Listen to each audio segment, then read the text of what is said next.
Andrea Janer is suing her ex-fiancé, 25-year-old Brad Culverhouse, for breaking an apartment lease and for his share of the utility bills. Order. All rise. That's case number 550 on the calendar in the matter of Janer versus Culverhouse. Parties have been sworn in. You may be seated. Ladies, have a seat, please. How old are you, Miss Janer? I'm 22. Prior to moving in with the defendant, with whom you lived, according to you, for about 2 years, what were you doing? I worked as a home health aide. Until when? Until March of 08. And when did you become pregnant? July of 08. Why did you stop working? They didn't pay gas mileage. I didn't have the money to go all the way into Worcester, which we lived in Creston, which was like 15 to 20 minutes away, but they were running me all over the town, and I didn't have the gas because I was the only one working and paying our rent and all of our bills. So what kind of income did the family have? It had his income? When he did work, it wasn't all the time. Well, who paid the rent? He did, or my mom. So let me understand this. Nobody's working full-time. You're taking money from your mother, and the solution to the problem is to have a child. Yeah, well, we didn't plan it. I'm not so sure about that. I'm sure we didn't plan it. You don't have to necessarily plan it. All you have to do is be irresponsible. Well, we didn't plan it, and we were using protection. I was on birth control, and then I didn't have any, I didn't have insurance. I couldn't get birth control, so it wasn't just me, though. It should have been him, too. But only one of you has the baby. But there's two of us. No, but only one of you has the baby. And Yeah. who are you living with now? My mother. Now 3 of you have a baby. No, actually, 2 of us have a baby because he doesn't take care of her. No. Yes. No. 3 of you have a baby, but only one person is responsible for her, and that's her. No, I take care of her. Who works? My mom does, but my mom works, but I still do what I have to do to take care of my kid. At least I'm there taking care of her every single day, unlike him. So that's what I'm saying. Only one person is supporting her. That's her. Unless you get aid. Do you get aid? Yes, I do. Then I'm supporting her. Me and your mother. I work for what I have to work for the money and stuff I get. I get it. I understand workfare. This is your problem. You're suing him for broken promises. I'm suing him for stuff that I got stuck with. Right. Because we lived together and he left me with absolutely nothing, and his daughter too. So I shouldn't have to be stuck with all the utilities and all the rent because he left with no notice. Whose name is on the lease? It's both of ours. Let me see it.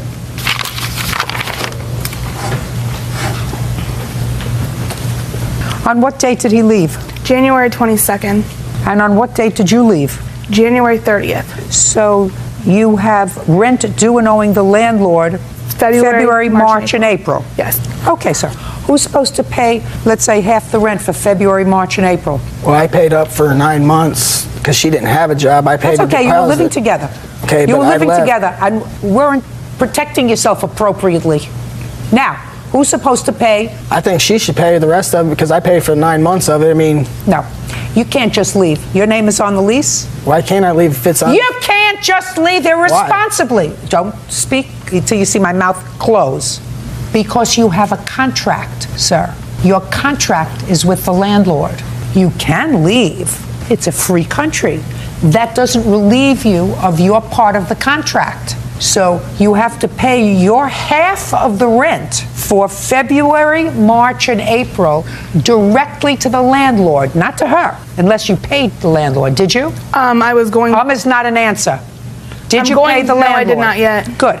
His half of the rent will go directly to the landlord. Now, is that including the deposit that I'm the one that paid for, that I'll be losing out on without a No, refund? you paid, just a second. You paid the deposit? Yes, ma'am.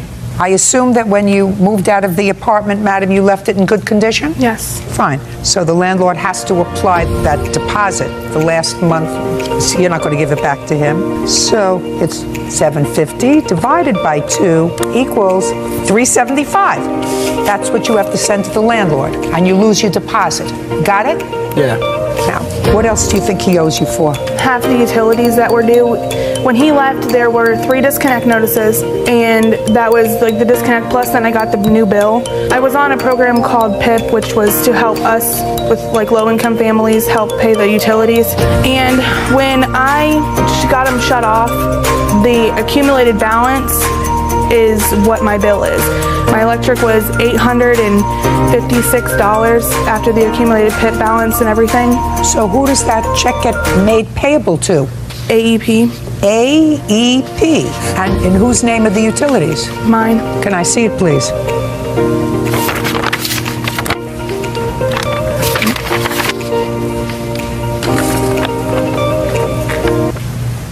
Utilities.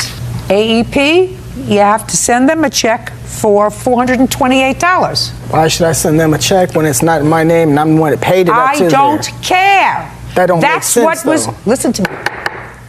Listen to me. You don't use that much electricity in a month. That was an accumulated bill. I don't care in whose name the bill was. You lived there. But I'm the one that paid it all the time. You didn't pay it because there was Up a until that balance. point, yes, I paid it. Up until what point? Until the cutoff notice, or we was 2 months behind on it. But You I'm the owe her only one 400 working and no, everything else. You don't owe her anything. You owe AEP half the bill, $428. What else? The gas was $234. What else? The cable was $92.63. What else? On January 30th, when I was packing my stuff up to move to my mother's, he came to the house to get his stuff and agreed to give me half of his income tax return because as of right now, we cannot get child support papers started because he doesn't have an address. So they won't serve him with papers until he has an address. He's here. Serve him. They told me they cannot do it unless Let me he explain has an something to you. address. Let me explain something to you. You knew enough how to get him served to get him here. But the small claims court was different than child support. Child support cannot serve papers to him at court unless he has an address to keep getting paperwork from them, and he does not have one. I can't help you. But I should get some of his. He claimed our daughter that he doesn't take care of. He has, in a month and a half, I can't help you. In a month and a half, he has not given us any money for diapers or anything. That's his child, too. Absolutely right. I feel I should get some of his income tax return that he got because I was the one taking care of our daughter, not him.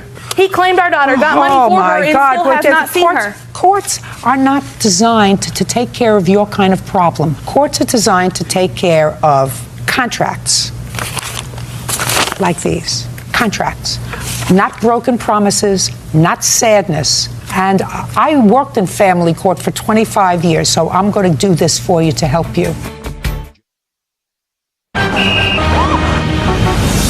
Real cases, real people. Judge Judy. Andrea Janer says her ex-fiancé Brad Culvahouse owes for breaking their apartment lease and for half of their utility bills. Who are you? My name is Keela. I'm his Get over girlfriend. here. Kayla what? Keela Buck, How old are you? 28, Where do you live? in Apple Creek, Ohio. Address? 18th Apple Creek. Is the lease in your name? No, I live with my parents, ma'am. Where does he live? He's been staying with me while he's looking Right. for another place. Hey, you think that they keep me here because of this face? They don't. They don't. And how long has he been staying with you while he's looking for a place with your parents? 3 weeks, ma'am. Prior to that, where did he live? He stayed with mutual friends Why did he move in with you? because he had nowhere else to go. What do you mean he had nowhere else to go? Well, I mean, he didn't have nowhere to go. Well, I know a lot of people who may not have a place to go. I don't invite him to live with me. Why did you invite him to live with you? I didn't really invite him. It just kind of happened. What do you mean it kind of happened? Explain that to me. He's just been staying with me. I was helping him out. My parents and I were helping him out. Your parents knew him before you did? No, Where did you meet him? I met him at a bar. Great. You exercise But terrific judgment. Now, you have a house or an apartment? House, How many bedrooms in the house? 3, Where does he sleep? with me. That's where you serve him. Okay. Got it? Perfect. But you got Judgment for the plaintiff in the amount of $966. Out. Whatever. Parties are excused. He cheated on me with the girl that was in court with him, actually. We just wasn't getting along. It was just always argument and fights. Just didn't come home, didn't call, didn't nothing, abandoned me and my child. Just was tired of all the drama and just didn't come home. I hope he can stay out of my life. And now the next case. All parties in the matter of Williams versus Fearman, step forward, please. Chastity Williams is suing her former dog trainer, Ronald Fearman, for a refund of his fee. Chastity claims that Ronald never managed to get her dog trained. Miss Williams, you hired the defendant to do some dog training for you. You paid him, according to you, $450 for 6 sessions. Is that correct, sir? Yes, ma'am, it is. How many sessions did you give Miss Williams? After the initial evaluation, 3. And after the 3 sessions, she terminated your services? Yes. And you want your $450 back? Yes, ma'am. And he did come 3 times? Yes, he did. Well, then you don't get $450 back. Why not? Your problem was your dog didn't get trained. Exactly. Well, that happens. That doesn't mean you get all your money back. Unless he gave you a written guarantee. He did. I'd like to see it. There you go. Okay. All right, so let me read you what this says, because you have a whole contract here. It says that there are no cash refunds. Any refunds will be handled as future training sessions. Training is guaranteed for the life of your dog, and if necessary, your dog will be retrained at no cost to you. However, if it is required that the dog stay at the behavior modification school, you will be required to pay boarding at the rate of $20 a day. You understand what all this says? I understand. Okay, so why do you think that this contract doesn't apply to you? Because he voided it. He didn't come when he said he was going to come. The dog wasn't trained even after 3 sessions. And if I wanted to send my dog to a boot camp to be trained, that's what I would have did in the first place. I'd hired him for in-home training to come train my dog at my house because it was more convenient to me that way, and that's what I expected him to do. He guaranteed that my dog would be trained. No, he didn't. It says that training is guaranteed if you follow through with the program, and they guarantee that they will retrain your dog if your dog is not trained. And if the retraining requires a stay at their school, they will do it for free. But all you have to pay for is the boarding at $20 a day. That's what your contract says. Okay, but in order to train a dog, you have to come. I mean, how you gonna train him if you're not there? You just told me that he came 3 times. He came 3. He didn't come 6 times like he promised. Just a second. Who told him not to come back? Himself. Every time he had an appointment to come, it was an excuse why he couldn't come. Just a second. He came 3 times. Yes. Did he say to you, "I'm not coming back anymore"? No, he didn't call me. Did you call him? I emailed him and I told him to call me because I was having concerns about the way the training session was going and how inconsistent he was. And he never called me. He emailed me back. What did he say? This long email about how... I'd like to see it. I couldn't print them off because... I just want to see the long here you email go. he sent to you, after which you claimed that you had no contact with him. Okay. If she just keeps scrolling down, that's the one he sent.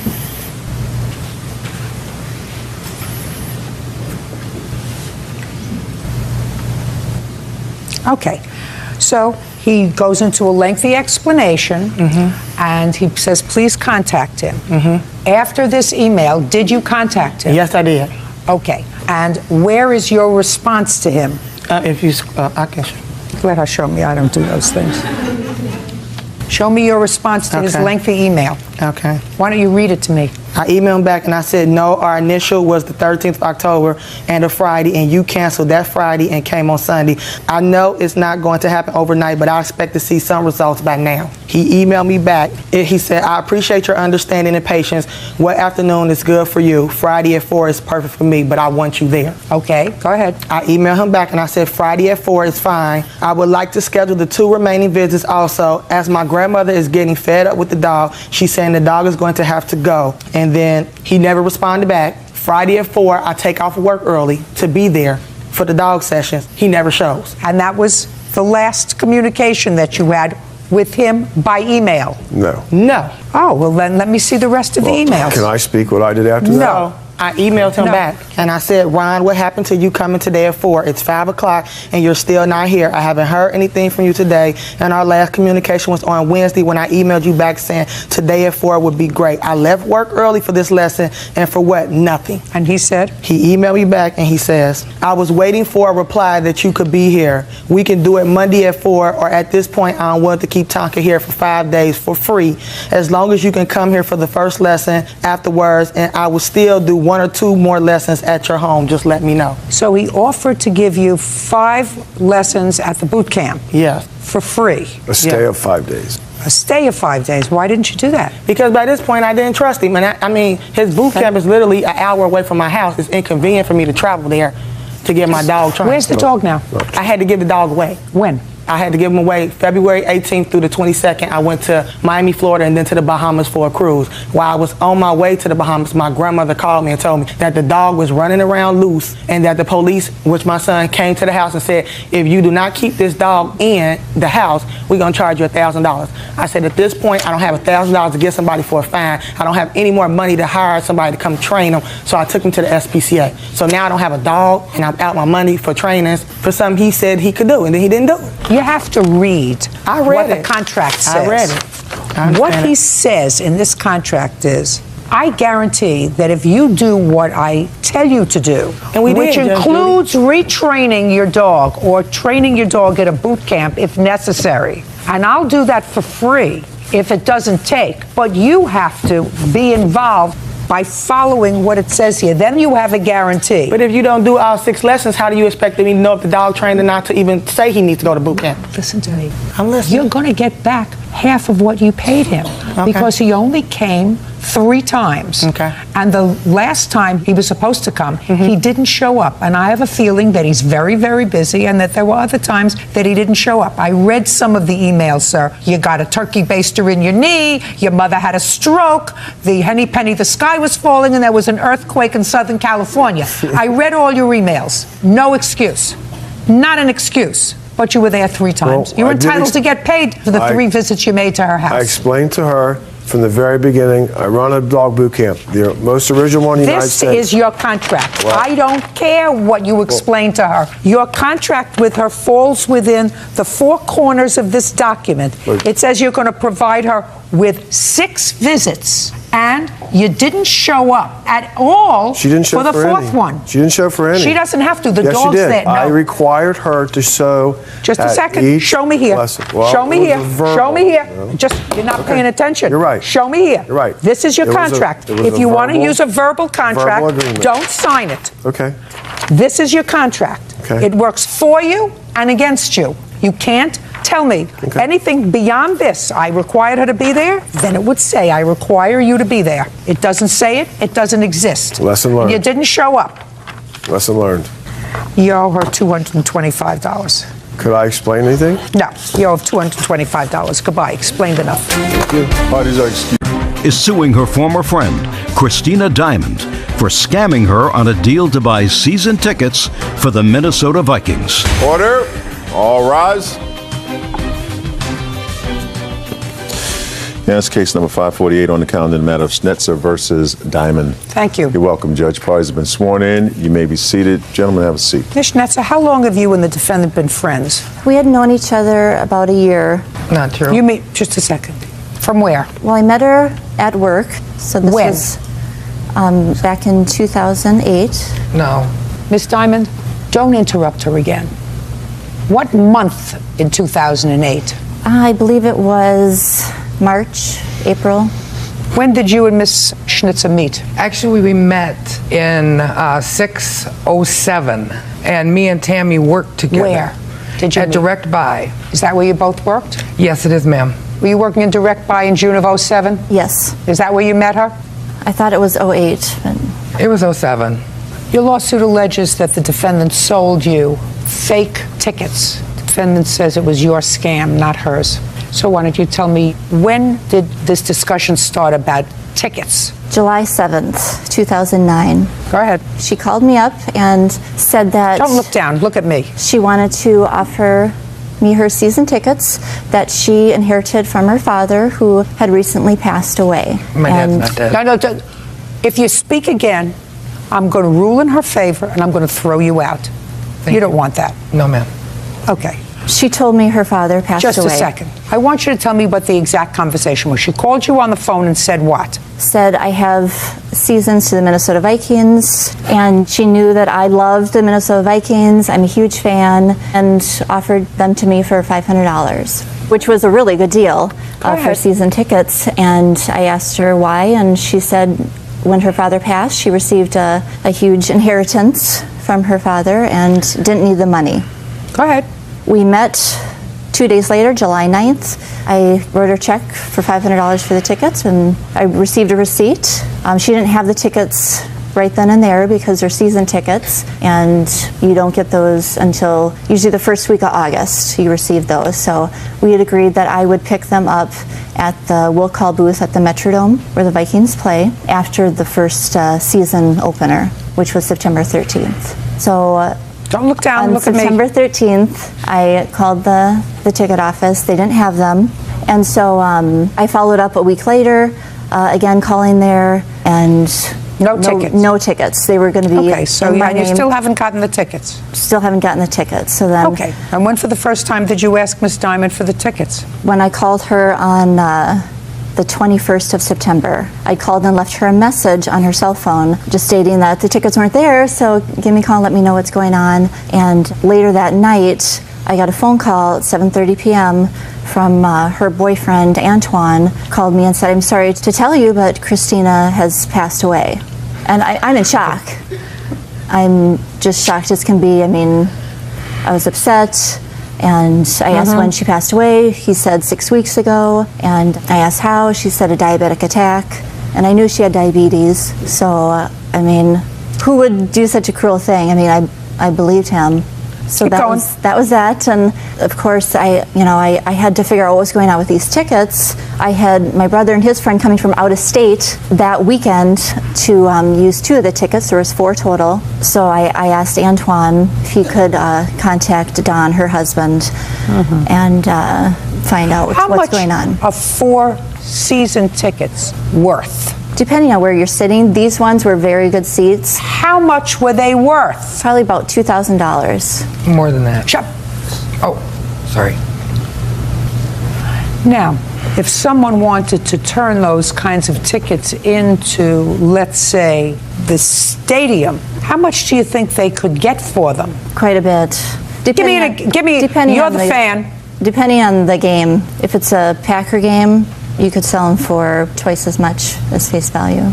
So if they were $130 seats, I'm talking about the whole season. A seat. If you sold them all, $3,500, $4,000.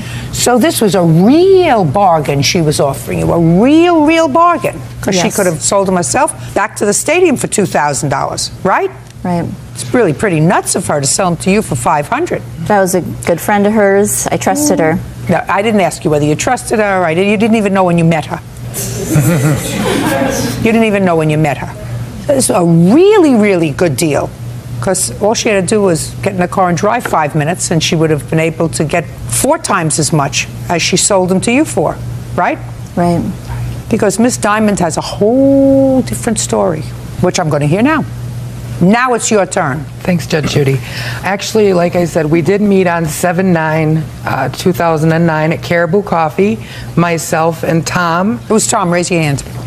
We met with Tammy, sat down like we've been friends since 07, and we met at work. We kicked it off. She was. What did you meet for on the 9th?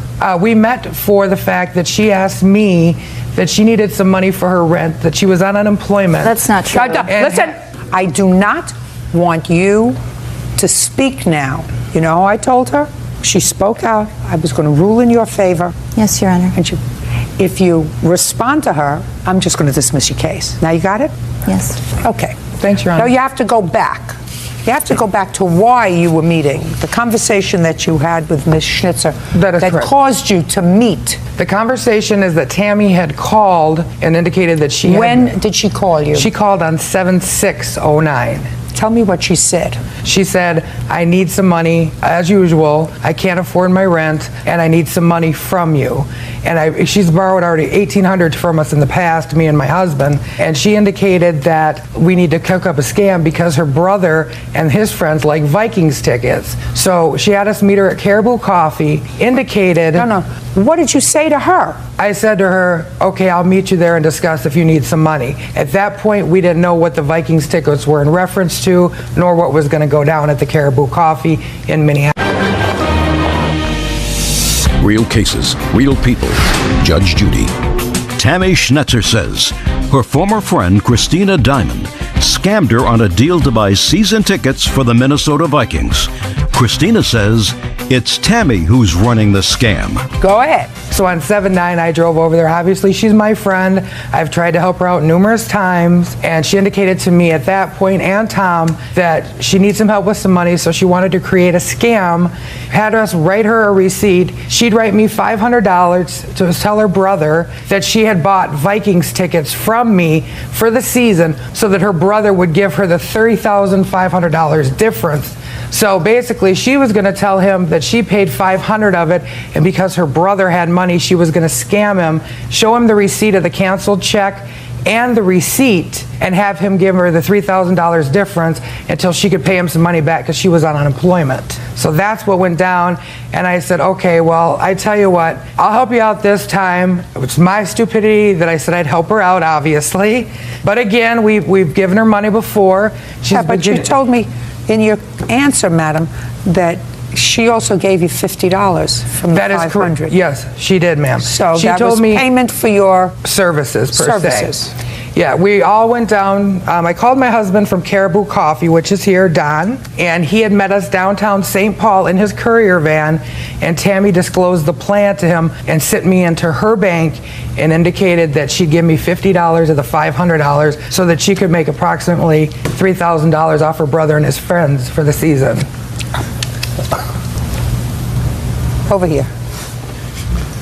Tell me what you know. I received a call from Christina telling me that she wanted me to come down to the bank because she had to cash a check for Tammy. And then I went down there and Tammy filled me in and said, I need to make some money and I'm going to make it this way by selling the Viking tickets. Mm-hmm. Sit. Who are you? Tammy's brother. I'd like to hear from you. Tell me your last name. Mike Schnetzer. Tell me what you know about your sister's financial difficulties. First of all, if she needed any money, she would go to me. No, that's not what I asked you. I asked you, tell me what you know about your sister's financial difficulties. I'm not aware of her having any difficulties financially. Was she employed during the entire months of June, July, and August of 2009? No. How was she supported? She had unemployment. When was the last time your sister had a full-time job? Beginning of last year, I believe. What kind of job did she have last year? She worked at Direct Buy Marketing. How long did she have that job? Probably 3 years. 4 years. All right, Mr. Schnitzer, now tell me what you know about these tickets. Tammy called me after she found out that she was going to get these tickets. So your sister called you. Do you remember when she called you? Middle of July. July of 09. And do you remember exactly what she said to you? She said, I got a great deal on season tickets, and they're $500. Did she say who she got the tickets from? Yep, Mr. she explained. She explained Christina, a former coworker and friend for about a year, and explained her family situation with her dad passing, and she had a lot of money, she didn't need it, and she was going to give the tickets to Tammy because she's a big fan, and she wanted to give it to somebody that would appreciate them. And she was going to sell her the tickets. That's right, for $500. And you understand, Mr. Schnitzer, that Miss Diamond could have turned around and just gone to the stadium and sold the tickets for 4 times as much. Yep. Right? Yep, that's correct. Didn't that sound odd to you? Yes. Your statement that she was going to sell her the tickets for $500? But I trusted my sister, trusting her. No. Do you understand what I'm saying to you, Mr. Schnitzer? Doesn't that sound odd to you that your sister would say, I have this great deal on tickets that are really worth $3,500. I can get them for $5,000. Would you have bought them from your sister for $2,000? Would you have bought them from your sister for $2,000, Mr. Schnitzer? Maybe. This $500 amount for 4 tickets, which were well-placed tickets, was an unusual treasure. I believe. Just a second. Were an unusual treasure for $500, and I do not believe, Mr. Schnitzer, that his sister said, I got this great buy for $500. That I don't believe, because it would have been a great buy at $2,000. And you would have bought them at $2,000. Maybe you did. I don't know whether you did or not. But I'm not sure I believe you, Ms. Schnitzer, that that's how it came down. Do you I'm telling understand? the truth. Okay. So does She Ms. is Diamond lying. say she's telling the truth? She's lying. Yeah. The case is dismissed. That's Thank you. Parties are excused. May step out. They all scam me to make money to pay their bills. She scammed me out of $500 It's ridiculous what they were applying. and a lot of emotional distress. Oh, there is no friendship. I'm a trusting person. The brother just came out saying I should be in jail. I trusted her. She said she was my friend. For what? A civil $500 case? Okay. And she lied to me. She lied to me. But you lost. She was lying every second out there. And now the next case. All parties in the matter of Fredera versus Gillespie, step forward, please. Terry Fredera is suing her ex-boyfriend, Kenneth Gillespie, for bail money, attorney fees, and utility bills. Ms. Fredera, you and the defendant have had an on-again, off-again relationship for many years. According to the complaint that I read, you had not spoken to or seen the defendant in about 18 months when you received a telephone call from him from jail. That's correct. The telephone call from jail said that he had been arrested for his 4th DUI and he needed some help from you. So you hired a lawyer, bailed him out of jail, and then invited him back to your house, where he stayed for about 6 weeks. Then he left. You want him to pay you back the money that you laid out for his bail, rent, for the fines from his DUIs. All of that encompassed several $1,000s. He says that he doesn't owe you a dime. I am totally disinterested in rent or his share of utilities for 6 weeks. How long have you lived in your house?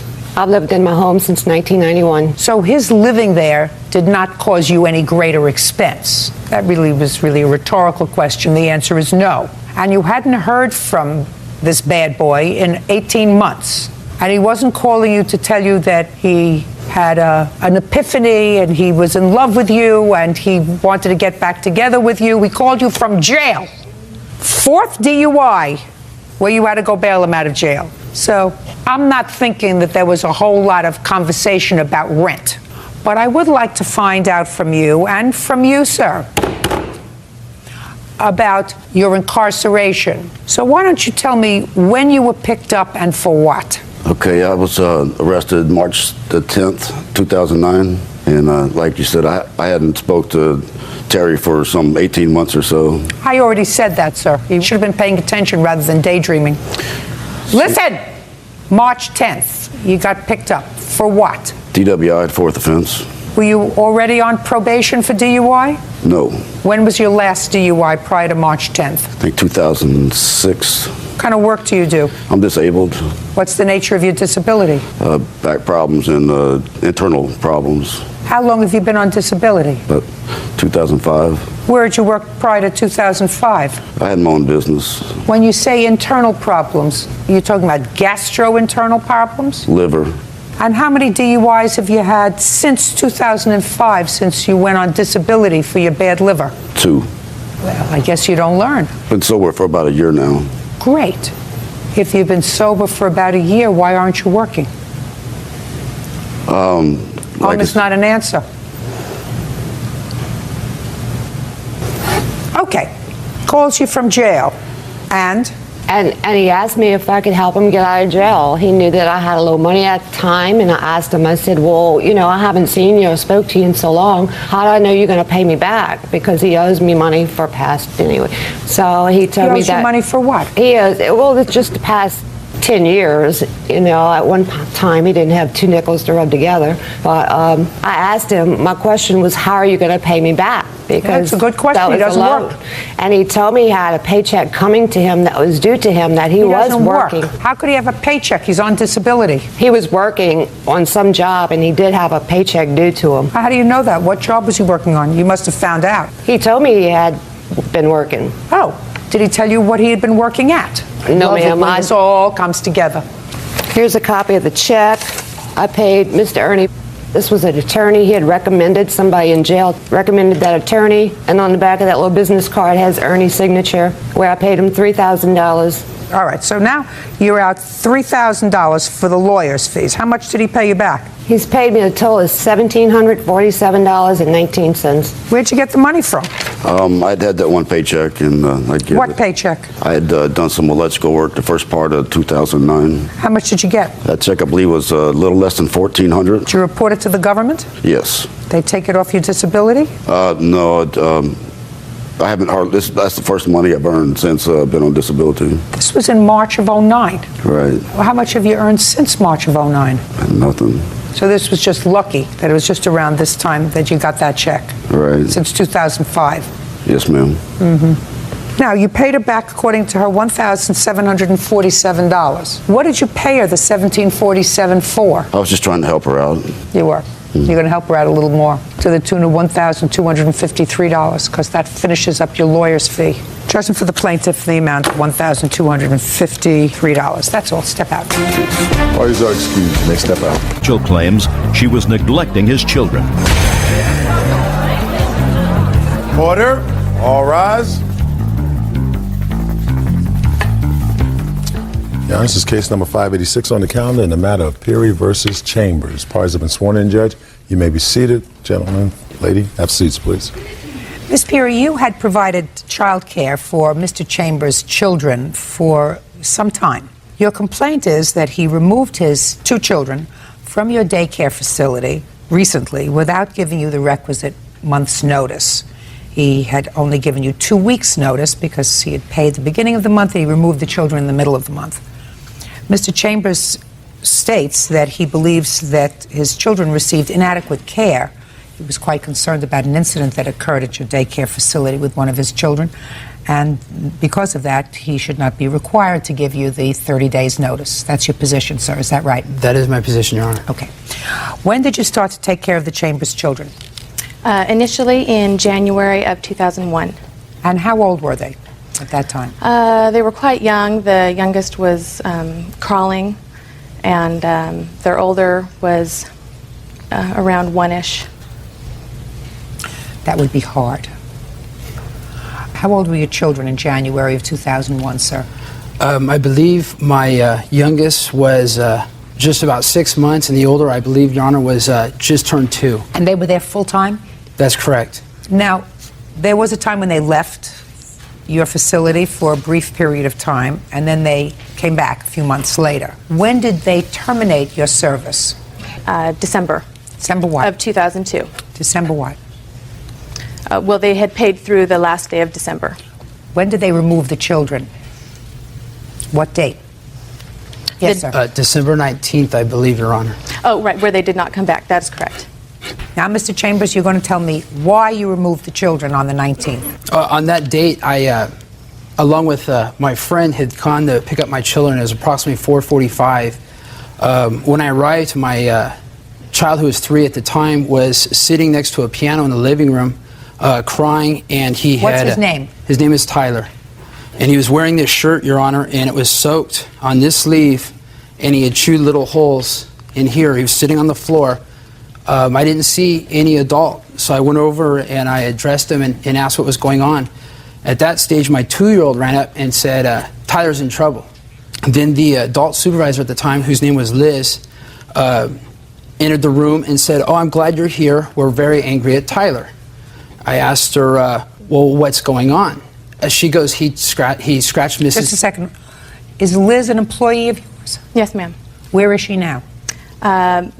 Because of the incident, they had a state investigation, and all claims were cleared. And so Where is she now? She's working at the daycare. You did not bring her? No, ma'am. Where were you during this incident? I was present. You were there at 4:45 p.m.? I had left at 3:45. So you weren't there at 4:45? Correct. Her employee's working. She chose not to bring her. I'm going to let you tell me what she told you. Yes, ma'am. And also, she said they were very angry at Tyler. They were very angry at Tyler. He had scratched Miss Jen's piano. She showed me the scratches. There was considerable damage. He is only 3. To me, it was my understanding he had been doing it for some time. Did Tyler cause considerable damage to your piano? No, I did a simple polish on the piano, and they all but disappeared. At the time, it looked like it was scratched? Oh, it had been scratched, but it wasn't considerable. It wasn't anything that I was too concerned about. But he had done something. Okay. Were you present when he scratched the piano? Yes, ma'am. What time did he scratch the piano? It was during nap time, which was 12:30, between 12:30 and 2 o'clock. Well, where were you? During nap time, he lays in the living area, the general area, and I am in the kitchen area, which overlooks the general area. You did not see him marking up the piano? No, I did not. When did you discover that he had marked up the piano? When I was cleaning up after nap time. What time, 2 o'clock? Yes, it was between 2 and 2:30, and had found the scratches and said, Tyler, did you do this? What happened? And he showed me he had brought in a piece of clay from outside. We'd had a windstorm and a pot broke. Brought it in and had started writing his T's and his letters on the piano. Judge Judy continues in a moment. This is not a business for you, madam. I've been in the business for 13 years. Well, I want to tell you something. I don't know where, but I wouldn't leave my child with you. They're very well watched over. In fact, what I'm telling you is, it's outrageous. And later today, I finally got the chow off, and I went back to get the Rottweiler off. That's when I got bit in the thumb. I picked my dog up, and he was full of holes. Child care provider Jennifer Peary says former client Mitchell Chambers owes for breaking their contract. Mitchell claims Jennifer gave his son a 3-hour timeout. So from 2:30 to 4:45, he was in timeout? No, ma'am. No. He was in a 15-minute timeout. Yeah. Well, why was he still sitting in a corner at 4:45 crying? That is not the case. Well, you weren't there from 3:45 until at least 4:45, is that right? I did ask Okay. Now, what did her employee Liz tell you? I asked her, well, when did this happen? And she stated between 12:30 and 1. The children were down for naps, and she heard Miss Jen scream and was upset about the piano, and then she said that they found some pottery in the room. They asked Tyler, and Tyler said he had scratched the piano. And this is the shirt that he was wearing, and his diaper was also wet. I have reason to believe I can't understand that he wasn't there for 3 hours. Right. Your Honor, he regularly chewed on his clothing. He was a very nervous child, and he regularly chewed holes in his clothing and had quite a bit of saliva and drool. So that was very normal for him to chew on his clothing. And when I left at 3:45, I told my employee, go make dinner, get, the evening ready. He was done with his timeout. It had been done and over with. Who was your employee? Liz. How many children do you have? There were probably approximately 11. 11 children, and how many employees? One? It is myself. You weren't there at Right, 3:45? I have 3 employees. How many were there that day? 2. At that time, it was 1. And you told the one employee that was there to go inside in the kitchen and get ready for dinner? At the time, that's what you just she told is me. not I mean, is that what you just told me? You told me you left, you had one other employee, you had 11 children, including at least 2 toddlers, one 2 years old and one 3 years old. Right. One that had already brought a sharp enough object into the house so that they could damage a piece of wood. That piece of sharp object that he brought in from the house could just as easily have hurt him as hurt your piano. And you left 11 children in the care of one person who you told to go in and prepare dinner. There were not 11 children there at the time. Well, that's there what was I there asked you. in the day. I asked you how many children were there on December 19th? For the total day. But when I leave one employee in charge, no more than 8 children can be there at a time. Good. You left one person with 8 children, correct, toddlers, and you told that employee to go and prepare dinner. Right. She takes the children with her into the kitchen area. Miss Perry? Pardon me? You're going from bad to worse, madam. Oh, I'm just trying to get my point across. You're getting your point across. She takes all 8 children with her into the kitchen to cook dinner? That is Where were you correct. going at 2:45? My daughter has piano practice, and I take her to practice, and then I come back home. So the situation had not gotten out of hand. Miss Perry. Yes, ma'am. This is not a business for you, madam. I've been in the business for 13 years. Well, I want to loved tell their you something. I children. don't know where, but I wouldn't leave my child with you. You have 8 toddlers that you're putting in a kitchen with somebody who's preparing dinner, and you're out taking your daughter to piano practice. That's outrageous. They're very well watched over. In fact, what I'm telling you is it's outrageous, and you shouldn't be here. So if you've been in business for 13 years, I would suggest that you take your business and its good name and walk out the door, because if they gave you 2 weeks' notice under these circumstances, that's all you were entitled to. Goodbye. Can I mention the state? Goodbye. She didn't even let me Why is say that anything. excused? They step out. They had the state investigate me. They did a 30-day grueling investigation, and I was cleared of all charges. It doesn't mean it didn't happen. It just means that they couldn't prove it. I really don't think they wanted to pay me. They wanted to get out of payment, and so they made up a story. The children obviously aren't old enough to really be a witness. They pretty much took my version and then her version and said it was a draw. And now the next case. All parties in the matter of Meyer versus McDermott. Step forward, please. Terry Meyer is suing student Elisa McDermott for vet bills and pain and suffering due to a dog attack. Elisa says Terry's dog attacked first. Mr. Meyer, it is your claim that the defendant's dogs bit not only you, which was a minor injury, Right. but seriously injured your dog. Yes. By biting your dog. You want the defendant to be responsible for all of the bills that you sustained as a result of this attack. Ms. McDermott says that the whole incident was your fault. So I'd like you to tell me where this happened, what time it happened, who else was present when it happened. It happened on January 12th in our city park, and I walk my dog there every day, 3 times a day. What kind of a dog do you have? I have a little rat terrier husky mix, How much does the dog weigh? about 25, 30 pounds. What time of the day were you walking? 6 o'clock, exactly.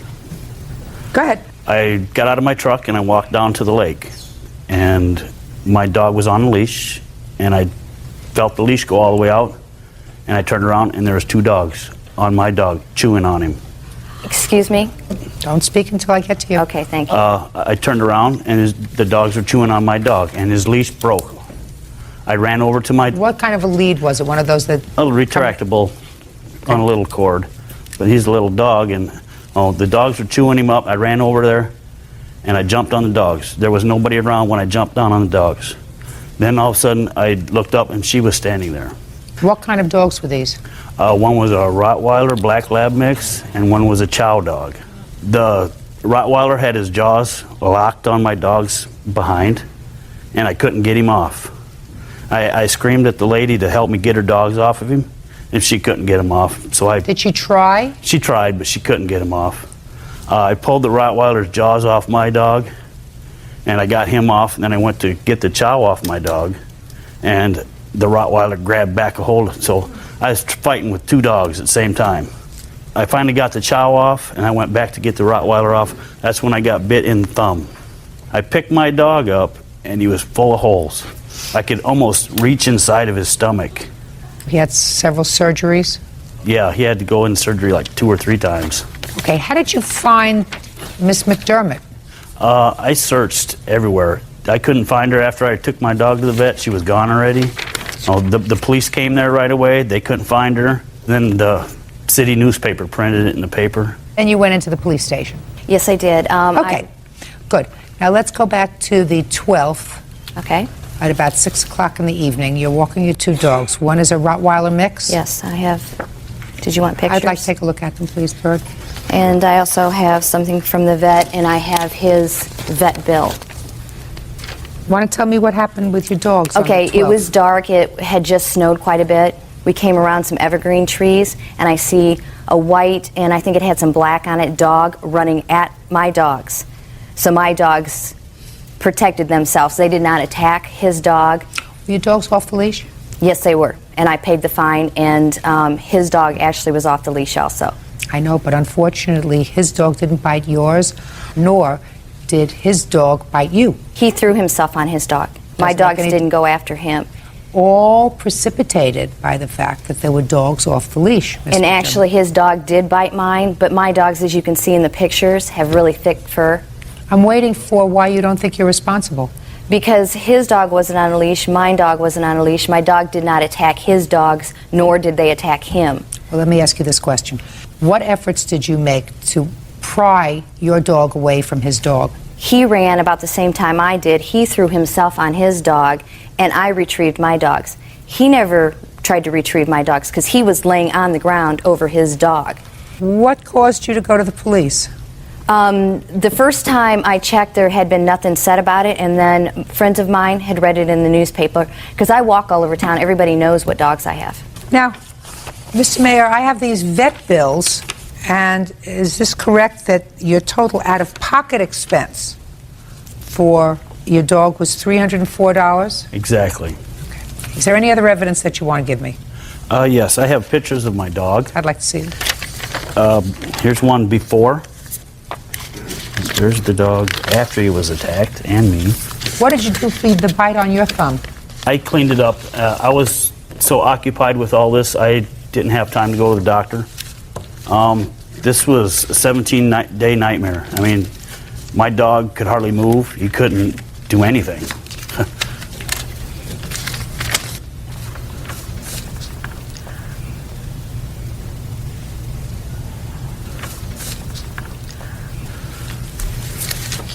I have...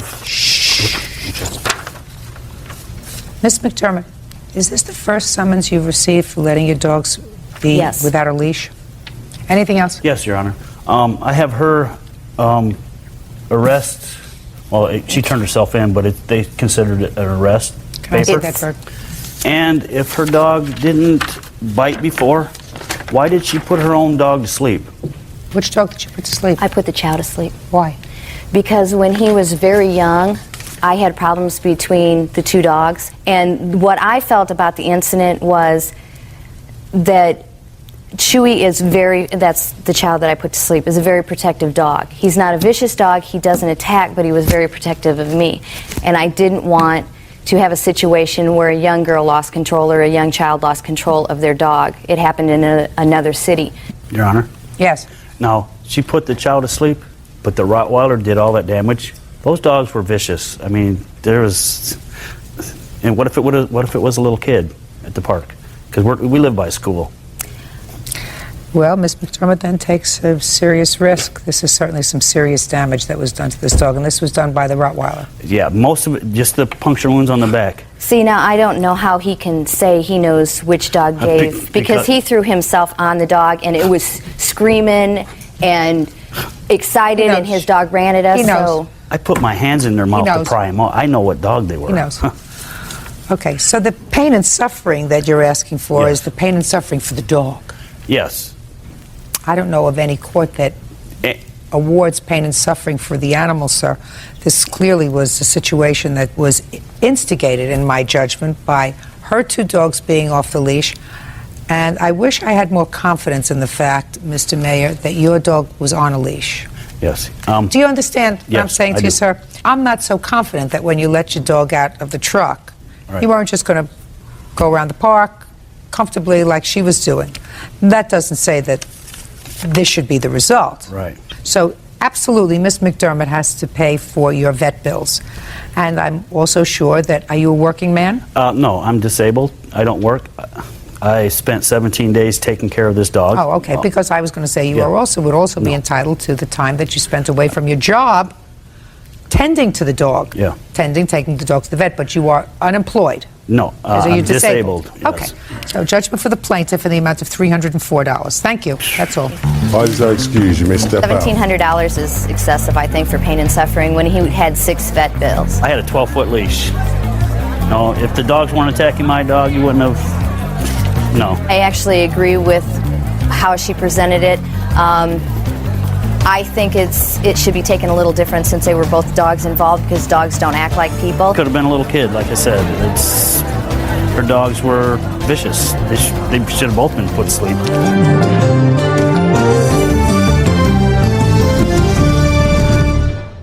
Is suing the mother of his daughter, 22-year-old Tiffany Harron, for the return of a TV and home theater system. Tiffany claims Justin abandoned the property. That's case number 151 on the calendar in the matter of Clausen versus Harem.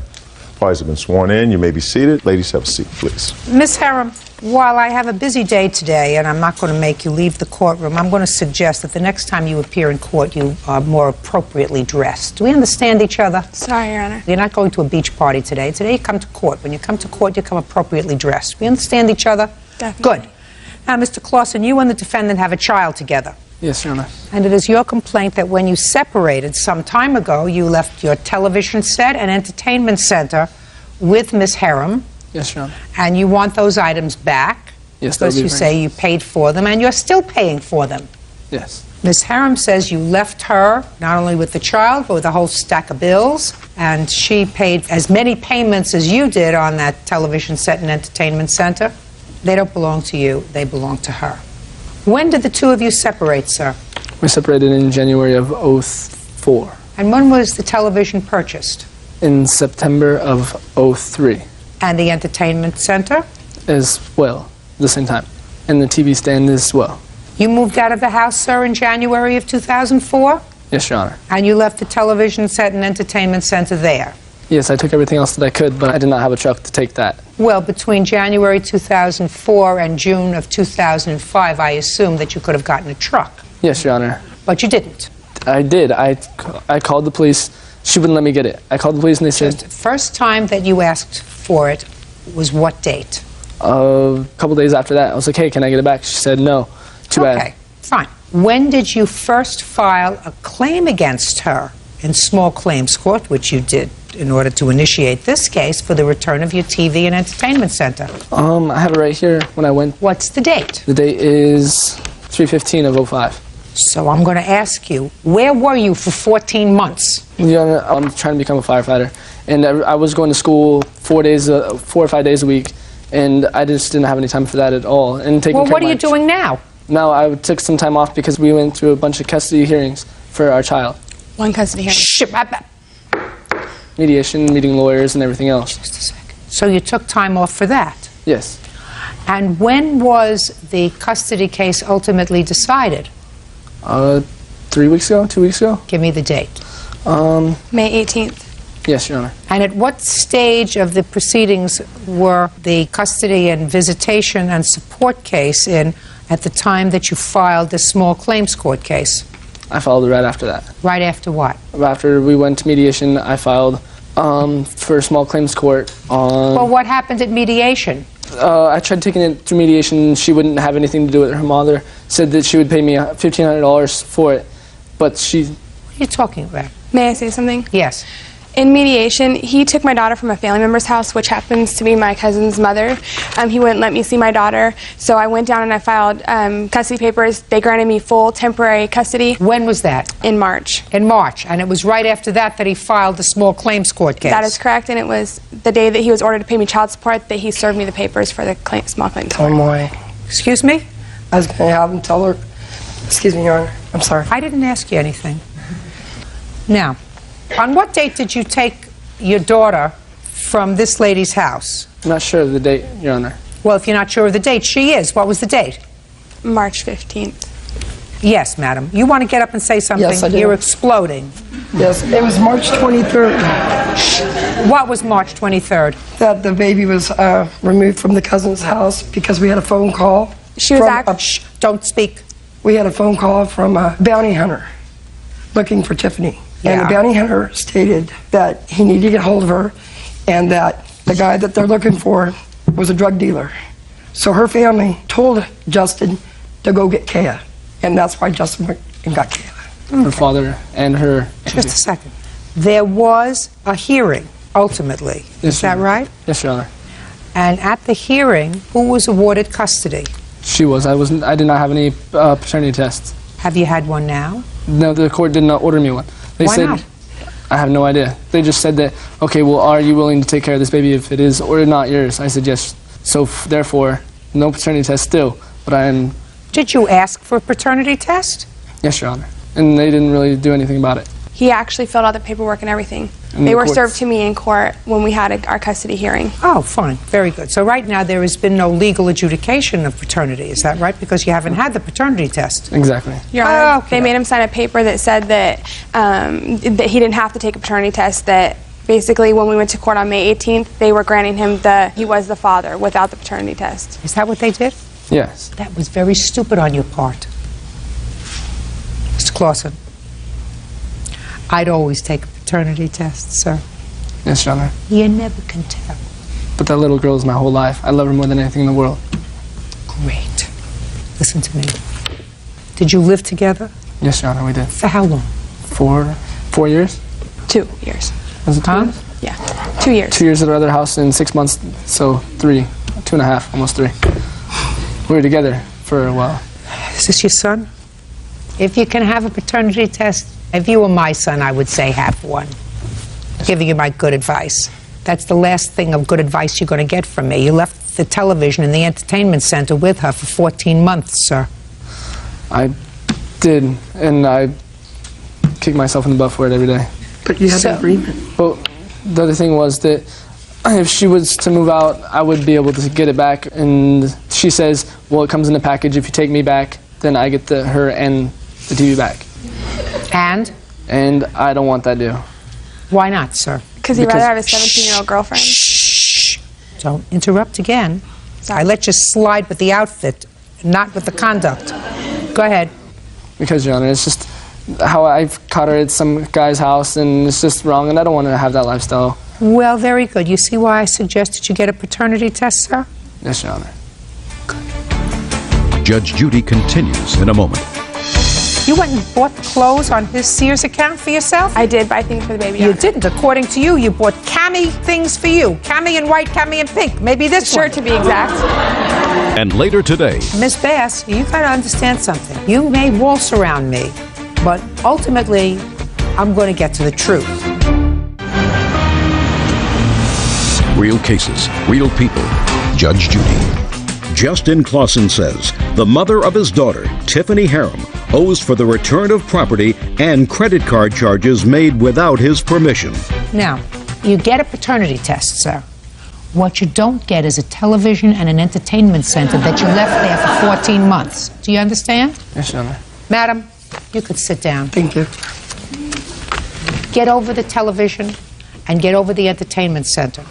After 14 months, they're abandoned property. You left them there. I assume that your daughter is watching the television set? The one that you left? No, it's in storage. It's sitting in storage.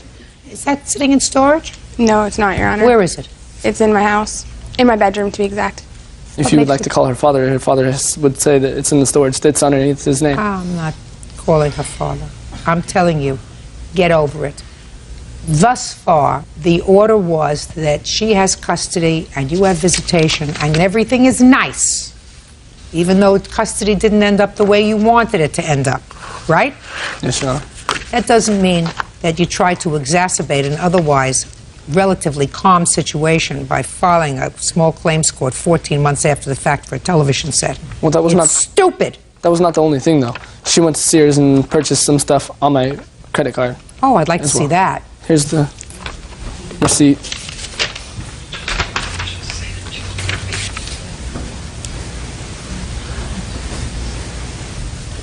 You went and bought clothes on his Sears account for yourself? It's in my name as well, Your Honor. I don't care if it's on your name. Did you discuss it with him first? No, it's my credit card, too. Your Honor, who's paying the bill?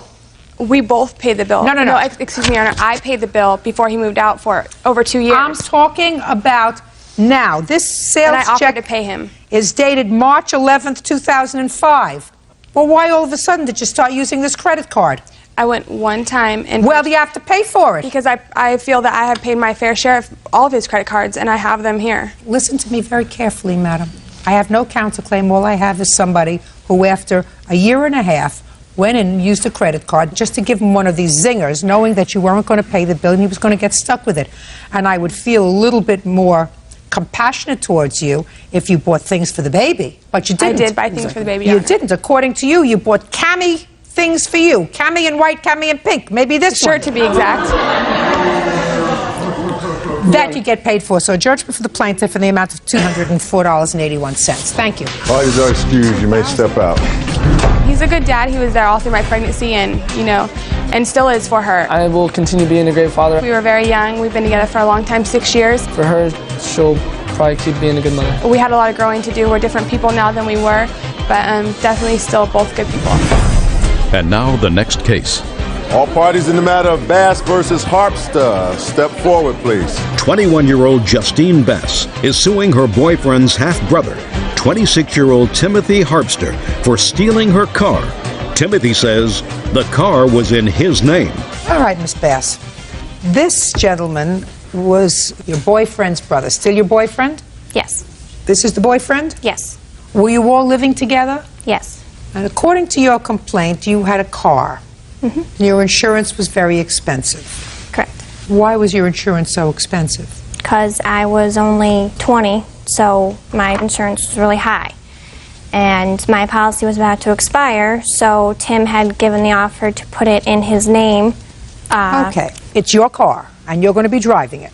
Primarily, yes. And in order to get cheaper insurance, you signed the car over to him. Not only that, we were all living together, and Tim's car was about to get taken because he didn't pay on it, so I was driving his and he was driving mine. And we would all be driving each other's cars, and so he had to put it in his name. So then it was really all of your car.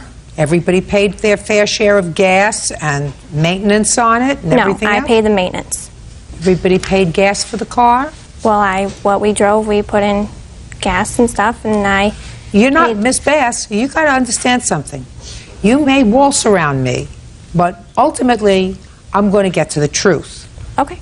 You understand? Sure. What you did was defraud the insurance company. That was your intent. No. Your intent was, oh yes, your intent was that it was really your car, because that's why you're here. That's why you're here. It was really your car. You put it in his name for insurance purposes, because if he took out the insurance, it would be cheaper. And then, when you all had a falling out, he took the car, and you want your car back. That's what the case is about. So it wasn't all of your cars, it was your car. That's what you're suing for. Right? Right. Okay. So what you really did was, when you put the car in his name, which he acknowledges, and he acknowledges that it was put in your name for insurance purposes, right? Yes. You didn't pay her anything for the car, did you? No. She didn't make you a present of the car, did she? No. It was put in your name for one reason only, to defraud the insurance company. Right?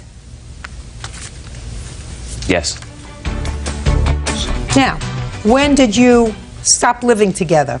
In February. Who moved out? I did. What'd you do with the car?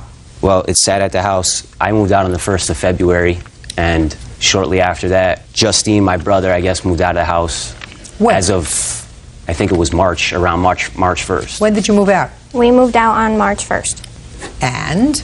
I actually had some problems with Justine and my brother trying to get some of the things, my belongings, back out of the house. Finally, I did get to pick up the motorcycle that was left in the garage. I don't care about your things. That's not for me, Right. sir. What happened to the car? Like I said, we had gotten into some arguments and things. I didn't take the car until almost the end of March. The car was left at the house. In the old house? Yeah, they actually moved out and didn't take the car with them. Is that right? And it sat We there. couldn't. The title was not in my name, and it would be considered stolen, and the cops would have been called, and I would have gotten in trouble. So you left the car there? Had to. So you left the car there? Yes. After you moved out on March 1st, when did you contact him? For what? For your car back. I had tried calling him, and he wouldn't answer the phone. Tom had tried calling him, and he wouldn't speak to us. And so... He wanted some stuff from the house. He already got it. What'd you do with the car, Mr. Harpster? I sold it, actually. To whom? A friend of mine. Show me. Show me proof that you sold it. I don't even have proof, but I did, though. When did you sell it? 3 weeks ago. Actually, I didn't even have a problem with giving them back the title for their car. I didn't want their car. I could care less about that car, but when I asked them for the rest of the things back, such as the key for the motorcycle that was left in the garage, they started a big problem. So you sold the car? No, not necessarily. How much did you get for it? $900. What year car was it? 92 Acura. How many miles did it have on it? 117,000. Can I get the blue book on a 1992 Acura?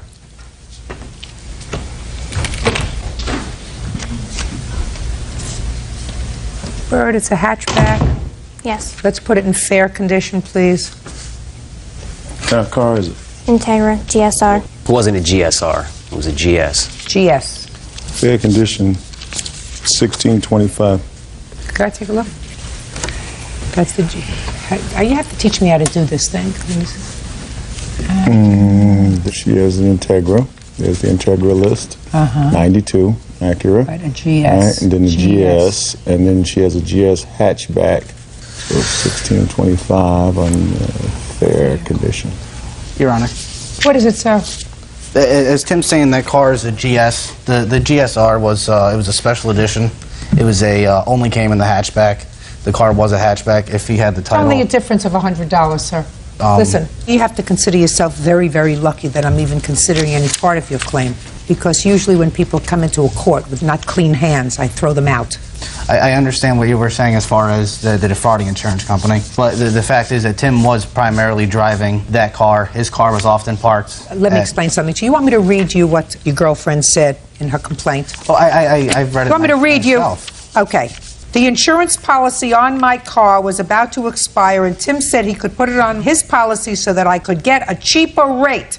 That's why she says that you put the car in his name, That was to not get the- a cheaper rate. That's fraud on the insurance company, sir.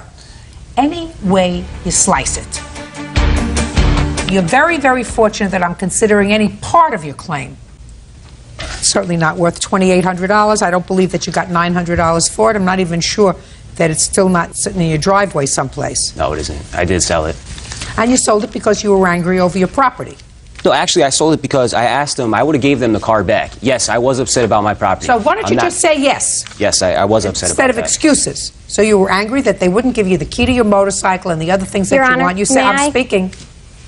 So you said, car's in my name, and this, according to your answer, you said I could do whatever I want with it. Plus, That's what also, you it was said. left there, yes. That's what you said. Car's in my name, I can do whatever I want with it. Right? Yes. Your Honor, we did leave the car there, but what were we supposed to do? Remove You the were car? supposed to do exactly what you did now, sir, which is immediately go to small claims court there and have a case that was heard sometime the beginning of March. That's what you're supposed to do. Well, I was also speaking to other family members of mine, my brother Jim, who is an older brother than both of us. He was also speaking to Tim because we are family and we didn't want to have to resort to this, you know. But ultimately you did. Had to. That's we had taken Right. everything else we could. And Judgment for the plaintiff in the amount of $1,700. That's all. Goodbye. Parties are excused. You may step out. This way, sir. He said he was going to... She never agreed to pay. Order. All rise.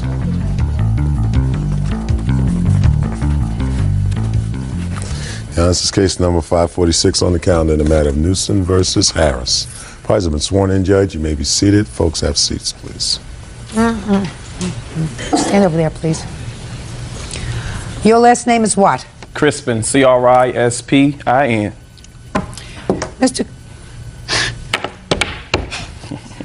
Mr. Crispin, I think that you're an integral part of this case, which is why I asked you to stand up with Miss Harris. Uncross your arms, please. Miss Newsom, I'm going to try to set up what I believe is the family tree here so that we all understand it. You have a child who is 7 years old. Correct. Mr. Crispin, I assume, is the father of that child. Correct. Miss Harris is his current girlfriend. Is that right? That's correct. Do you have any children together? No, we do not. It is your claim that Miss Harris called you around holiday time last year and asked if you would do them a favor. Mr. Crispin wanted to take the child that you share, your son, to visit his family over the holidays. And Miss Harris was calling to find out if you would rent a car using your credit card so that he could take Miss Harris, I assume, or not Miss Harris, just your son and himself to visit his family over the holidays. Miss Harris was doing that because she wanted to make him happy. Probably. And she said they didn't have a credit card. Would you rent the car in your name and she would pay you? Correct. And she even gave you a check for $250 for the deposit. Correct. And you said? Well, I told her that I would go on and rent the car based on the fact that she asked me, not because of him, and plus because of my son. Okay. Now, did you get along with Miss Harris? Yes. Excuse me, Judge. What? Do me a favor. Take your hands out of your pants, please. How should I be standing Just stand with your hand. Just stand with your hands to your side. Okay. Okay. Thank you. Thank you, Bert.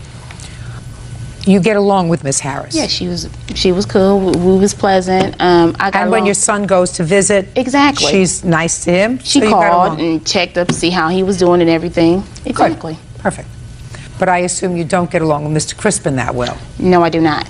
Okay. So you said you would rent the car for her. Exactly. Now, how did she get this check to you?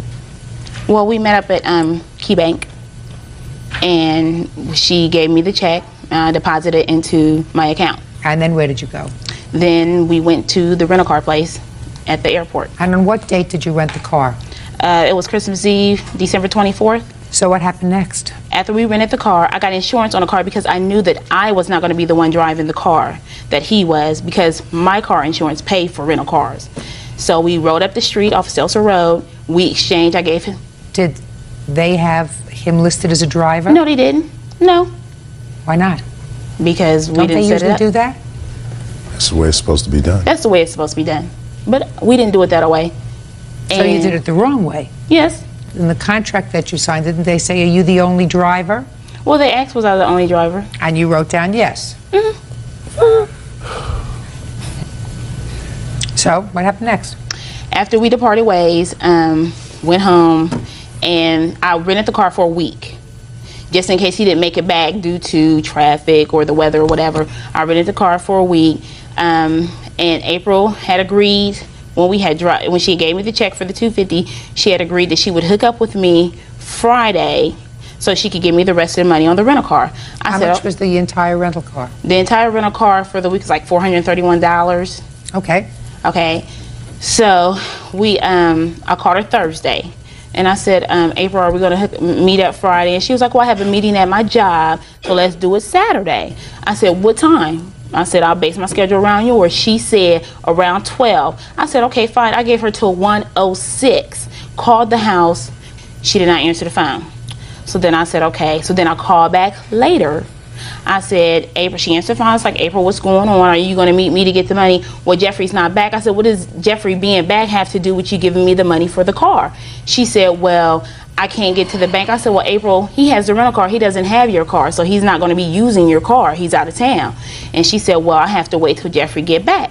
I said, okay, fine. I said, well, you know that the car is supposed to have been turned back today. And I said, if the car goes any longer, you're going to be responsible for paying those extra days.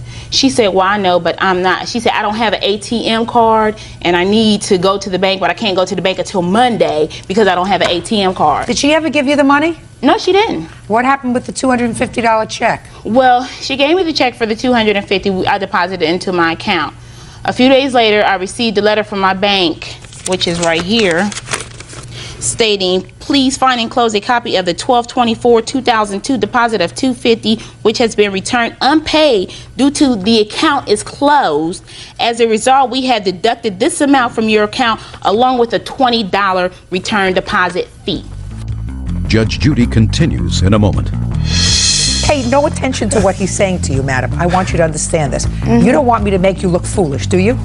You know I have that capacity to do that if you're lying to me. And later today, Why in the world, Mr. Peterson, would you come to court and say, I, in effect, committed statutory rape, and I'm here to ask her for rent? real cases, real people. Judge Judy. LaVonda Newsom claims her ex-boyfriend's current girlfriend, April Harris, owes for a loan to rent a car. April says LaVonda should be suing her ex. Okay. Okay, Miss Harris. I know there are a couple of other smaller issues with regard to gas in the car and that sort of stuff, but I would like to hear your version of these events, madam. Okay. Granted, she was called to ask to rent the car for Jeffrey. Okay. She told me that she needed an extra $250 to show for a deposit in the... Now, just a second. She called you? Or she had informed me when she was calling the rental car companies. I want to know how you got to the rental car company. Did you call her and ask her to rent this car? I just said that. I Well, said let's go a after little I slower. spoke to her. Okay. Let's go a little slower. I called her. You called her for what purpose? To see if she would help me rent Jeffrey a car. Jeffrey was wanting to go home to Alabama for Christmas. She had told me that the amount of the rental required a $250 deposit. I told her that I would give her a check for $250. However, that check will not clear my bank. She said that was fine. I told her, and she did know, that if it's a deposit, that she would get the deposit back for the rental. Why didn't you rent a car for Jeffrey? My credit card was maxed out at the time it was Christmas. And this was a last So, Miss minute Harris, thing. listen to me carefully. I'm listening.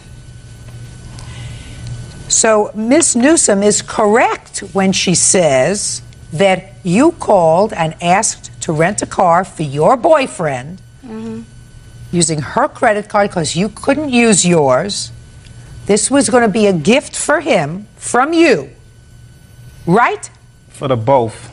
I didn't ask you a thing. Actually, this was going to be a gift from you for Jeffrey. Yes. However, right. Sir, ma'am, I do apologize for that, Your Honor. Just a second. Per my understanding. Don't tell me what your understanding was. Don't pay no attention to what he's saying to you, madam. I want you to understand this. You don't want me to make you look foolish, do you? You know I have that capacity to do that if you're lying to me. You understand that? Yes. You don't want to look foolish in front of a whole bunch of people, including Bird. So you called her and said, I want to rent a car for Jeffrey as a gift for him. But I don't have a credit card. Can we use yours? Which is pretty much what she said. Is that right?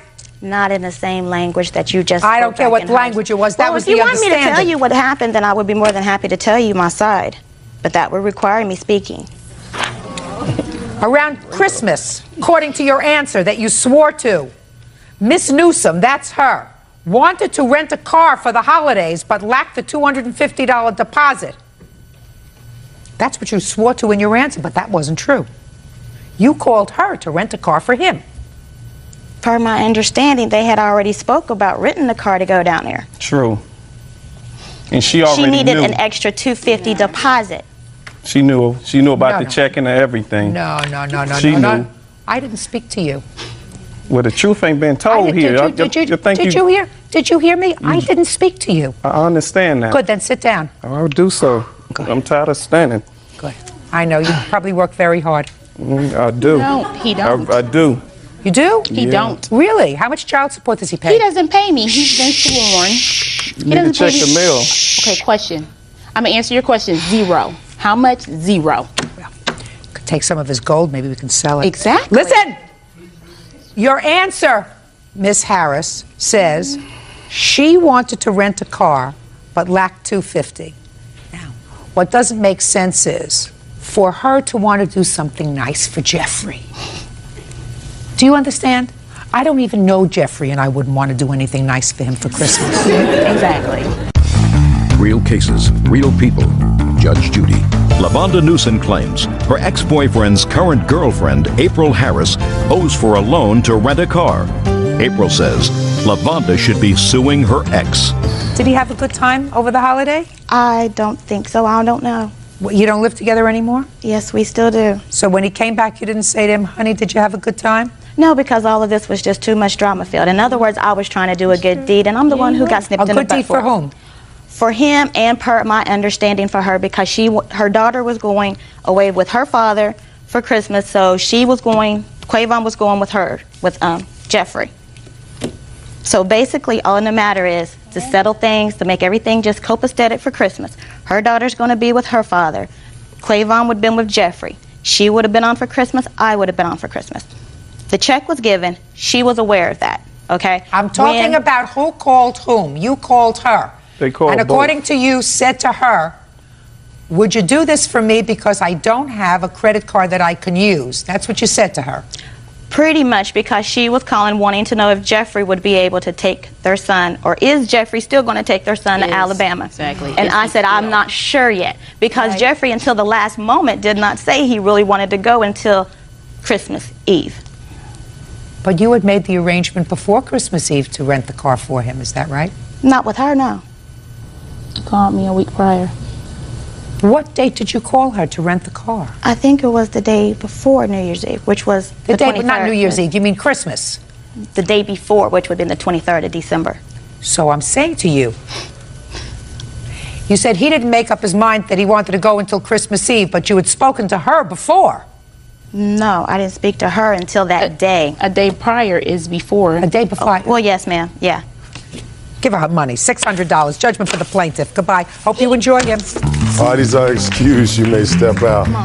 Whatever the situation may be, she should have went at him. So obviously there's some type of vendetta, but she got her money, so she has no reason to call my house. She has no reason to bother me whatsoever. So I hope she just gets to life and get on with herself. Even though she told me I should have got it from Jeffrey, but I wouldn't have rented the car if Jeffrey would have came to me and asked me for the car. I did it for the sake of her and my son because she came to me because me and her was cool. She wanted me to take my son out of town. She wanted to go do whatever she wanted to do, and that's the case closed, you know. My son is going to be, he's the one that's going to basically be out of it due to the fact I'm not letting him see his dad due to the fact his dad don't pay child support. That ain't got nothing to do with this here. You running business all out like that. And now the next case. All parties in the matter of Peterson versus Matheson. Step forward, please. 21-year-old equipment operator Edward Peterson is suing the mother of his underage ex-girlfriend, healthcare provider Sherry Matheson, for unpaid rent. Sherry claims, in lieu of rent, she did housework. Mr. Peterson, it is your claim that the defendant owes you for rent. Owes you for rent for herself and her daughter when they lived with you in a shared house and you were all on a lease. Yes, ma'am. Miss Matheson says there was never an agreement that she was going to pay you rent. Mr. Peterson, when did you lease this house and who lived there? I began the lease on this house, I believe it was the 4th of October of last year, and the initial parties that moved in were myself, Sherry, her daughter Amber, and Sherry's boyfriend Dan. Now, in reading these papers, it is intimated in these papers that Amber, that's the daughter, was your girlfriend. Yes, ma'am. And how old are you, sir? I'm 21 years old. And how old was Amber when she moved in? I found out that she was 16. Amber was 16. Now, I was at the time... Shh! I don't care what you know. Amber was 16 at the time, is that right? Yes, ma'am. Now, how many bedrooms were in this house? It was a 2-bedroom townhome. I assume that Miss Matheson, who moved in with her boyfriend, and your boyfriend's name is? Dan, shared one bedroom. Yes, ma'am. And you shared another bedroom with Amber? Yes, ma'am. With her mother's consent? Yes. Shame on you. Big time.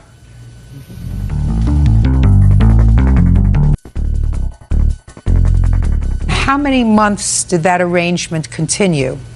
That arrangement continued for 2 months, and at the end of the 2nd month, I had not received any money from Amber or her mother for the rent. Amber wasn't going to pay you any money, sir. Is that the arrangement, that Amber pay you money? The arrangement was that everybody pays their own portion of the rent. There were 4 of us living Amber there. can't pay her portion of the rent because Amber's a minor. Right? Correct. So how much was her mother supposed to pay? Let's see. Her mother would have paid the $312 for herself per month, and the agreement was that she would also pay the $312 for her daughter, which would be $650 or $625. Bull. Bull. There's no way that Miss Matheson said to you, "You're sleeping with my daughter in your bedroom, and I'm going to pay her rent." You're lucky you're not in jail, sir. Do you understand that? Yes, ma'am. Your lawsuit is the height of chutzpah. Why you would expose yourself is absolutely beyond me. Are you still in this apartment? Yes, I am. So why in the world, Mr. Peterson, would you come to court and say, I, in effect, depending upon the jurisdiction where I lived, committed statutory rape, and I'm here to ask her for rent? The reason is, Your Honor, because for the months of December, January, February, and March, I was laid off from my job. Yes. And I needed their portion of the rent to help cover the bills of the townhome, help cover the rent and utility bills, which is the whole reason we're in court. All right, Miss Matheson, you tell me. I mean, because I'm not too fond of you either. I want to explain that to you. I think as a mother, you are a jerk. But you want to explain to me, madam, what you claim this rent arrangement was? When we agreed to move in together, he said that he would take care of Amber's portion of the rent and everything. Of course he did. And he said Dan will end up taking care of yours. And he said, and with you doing the laundry and the cleaning and always had meals fixed and everything, he said, that'll take care of yours. And then what happened to And Dan? I always put money in and paid because I always had money coming in. From what? From my savings account in Kansas. And then I had child support. Did your ex-husband know what these living arrangements were in this house? Yeah, he doesn't care. He doesn't care about his daughter at all. That's lovely to hear. I think you people all deserve each other. Except you. The case is dismissed, sir. You're lucky you're not in jail. You don't have any other children, do you? Mm-mm. Perfect. Parties are excused. Step out, please. You know, I really feel that, they were living with me, they took advantage of me. There's no way I'm pregnant with his baby.